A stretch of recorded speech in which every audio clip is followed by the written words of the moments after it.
कसलं भारी वाटतंय ना। हे जेवढं छान दिसतंय ना तेवढं लागतंही खूप छान। ह्याला म्हणतात जामून शॉट।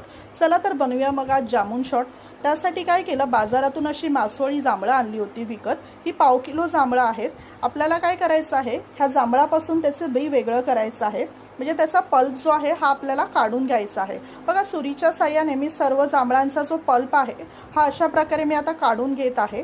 आता हा सर्व जांभळांचा जो पल्प साठेल ना, तर बघा ही साधारण 1/2 किलो जांभळांचा मी एवढा पल्प जमा केलेला आहे आणि ही 4-5 जांभळं मी थोडी डेकोरेशनसाठी नंतर ठेवून देणार आहे। आता हा जो सर्व पल्प आहे ना, आपल्याला एका मिक्सरच्या भांड्यामध्ये हा पल्प घ्यायचा आहे। एक मिक्सरचा भांडा घेतलेला आहे, त्यामध्ये सर्व पल्प आपल्याला काढून घ्यायचा आहे आणि त्यामध्ये आपल्याला काय करायचं आहे, फक्त 2 ते 3 पुदिन्याची पानं टाकायची आहेत। पुदिन्याची पानं टाकल्यानंतर साधारणतः 1 ते 2 चमचे तुम्हाला साखर इथे टाकायची आहे। साखरेचा जास्त वापर करू नका, कारण की ओरिजिनली तुम्हाला जांभळामध्ये जो स्वीटनेस असतो त्याचाच वापर करायचा आहे। इथे मी थोडंसं चिमूटभर काळं मीठ टाकलं होतं आणि काही बर्फाचे खडे टाकले होते। आता हे जे सर्व मिश्रण आहे बारीक मिक्सरला आपल्याला वाटून घ्यायचं आहे। सो हा तुमचा तयार आहे इझी वेमध्ये एकदम जामून शॉट। आता बघा आपल्याला हा ग्लासमध्ये मी सर्व करून घेणार आहे। तुमच्याकडे जी काही ग्लास असतील त्यामध्ये सर्व करा। माझ्याकडे हे जामून शॉटची काही ग्लासं होती, सो मी त्याच्यामध्ये छानपैकी सर्व करून घेणार आहे। एका ताटलीमध्ये थोडंसं मीठ घेतलं आहे आणि मिरची पावडर घेतली आहे।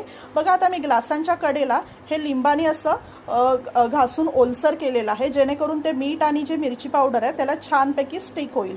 तर अशा प्रकारे ग्लास उलटा करून त्याला छानपैकी मीठ आणि जे मिरची पावडरचं मिश्रण होतं ते त्याला स्टिक करून घेतलेलं आहे।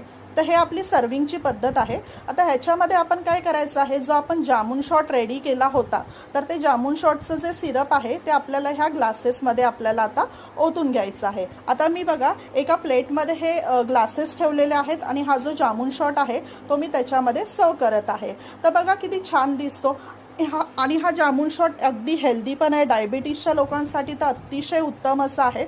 तर बघा छानपैकी जे आपण 2-4 जांभळं ठेवली होती ती मी त्याला अशी डेकोरेट केलेली आहेत आणि हा आपला रेडी आहे जामून शॉट। तुम्ही करून बघा आणि आपले व्हिडिओ जर आवडत असेल तर आपल्या व्हिडिओला नक्की सबस्क्राईब करा। आपले व्हिडिओ सर्वांपर्यंत शेअर करा, लाईक करा आणि कमेंटही करा।